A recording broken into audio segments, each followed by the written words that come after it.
My country people, una welcome back to my channel today. Ilebaye, wey be say be the winner of Big Brother Naija All-Star season, she don bag a huge endorsement deal today. And also, Mercy and Erica outing wey be say dey go last night, the thing don cause gbas between their fan bases.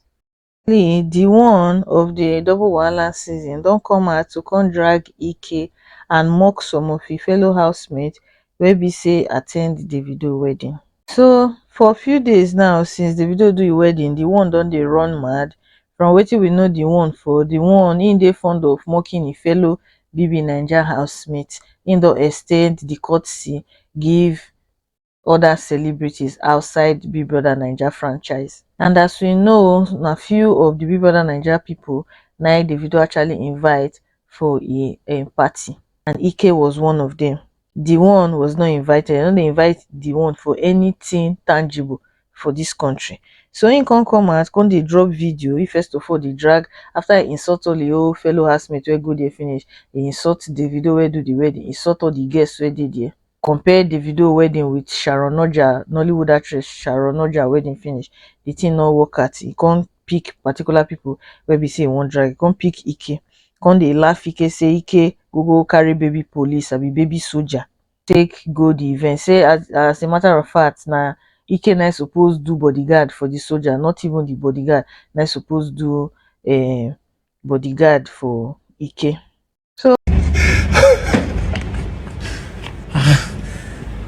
God, oh, see Ike, this one nah. Hey God, must you use security? I beg you in God's name. What it be this? And I no want to talk today. Today, I just choose to just keep quiet.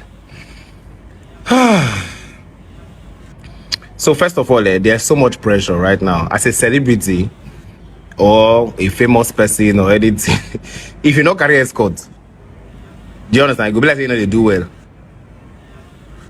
But this one with this guy carried now waiting now. Is it like you went to command secondary school? It's okay. Give me your senior prefect. Let me go to yeah. So this video has been trending everywhere on Twitter. Somebody sent it to me. Cannot really do Twitter like that. I'm not really active on Twitter. So the person sent it to me. And I found it so funny. You know the funniest thing, they have to say this guy all work out on your own. You know, nothing. This is how you carry now. I don't know. You're not Deeone. Now Deeone now need to work out with security. You need to do security cautious because the whole country get opinion about me. You know, but I mean, at the end of the day, man, it just shows that people always a copy. You know, they always a copy at all costs. Do you get this thing now? You don't need. This thing no need. The money now where you go give this guy. If you just call one of your guys, say Alpha, mo reach somewhere. Don't worry, I'll pay for your time. Do you understand? And that guy go deal with you. They don't know whether na PA or whether na this thing. You know? But at the end of the day, man, you can do whatever you want to do, but no go call this escort. This is not cheap money, it's not small money. They spend money on top mobile police and security and all those things. It's not small money at all. Do you know how much you pay in a month? Just, you know, for them to protect you and everything. But at the end of the day, not be saying that you win or anything. You just want, you know, may no bless say you don't carry your own. May no bless say you don't carry your own. What do you do you know that on a normal day or a normal day, now Ike supposed to protect that guy? Or a normal day. Well, that guy, Ike be like say he's senior. He even get body pass and everything. But it's all good.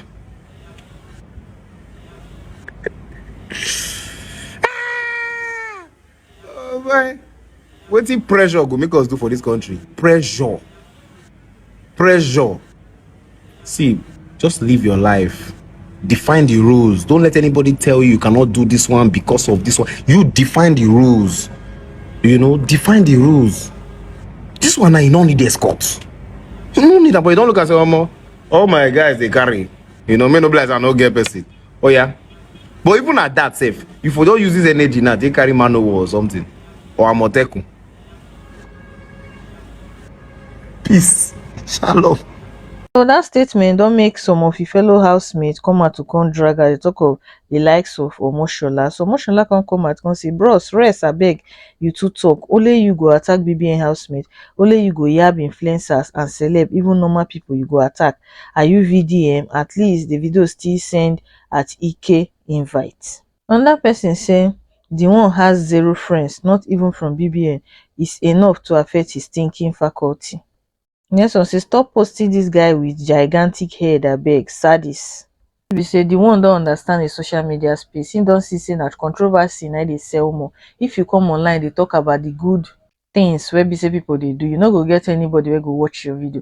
You no go get any click rate, nothing like that.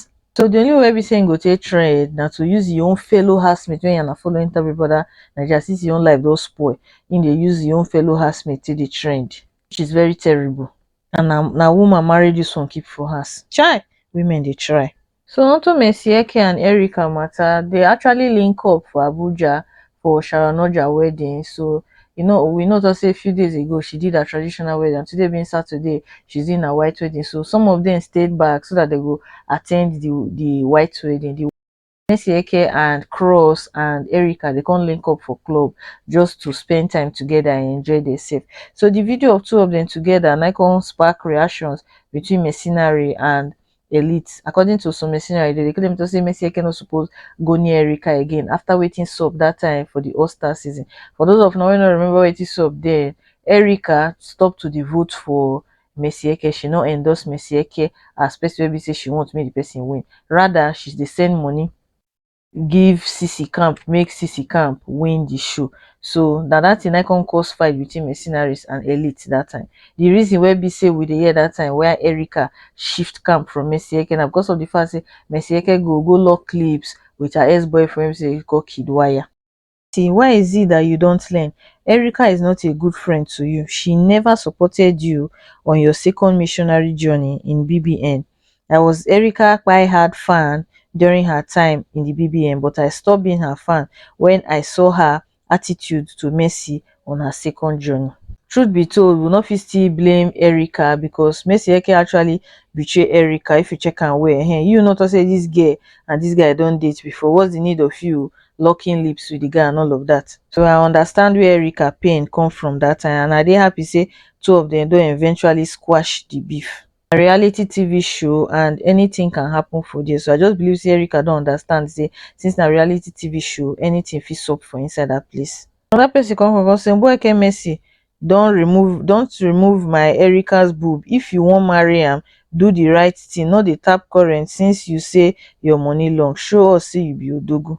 Mesieke just dey cash cruise when we say she make that statement. Na just out of incitement na make she make that particular statement say she fit marry any gender. I'm not sure say she actually mean am the way the thing sound. Me, I admire the friendship wey be say Erica and Mesieke get, despite every gbasgbos wey be say fans try to pull for internet space. This one are two rich friends. Erica get her own money, Mesieke get her own money. So me, I dey root for the two of them. So onto Ilebaye matter. Ilebaye, the one and only winner of the Big Brother Naija All-Star season, she don finally bag an endorsement deal with the tech company that they call am Connect app. She is now our new favorite tech influencer and ambassador for Connect app. The app just dey about love and business. You fit meet people for there, you fit still do business for there. And una know wetin tech mean na. Once person na tech influencer, money comes, a lot of money dey come from tech well. So na big congratulations for her. I am so happy for her say she dey win. More expensive and good endorsement deal go still come meet her. Una take care, una bye.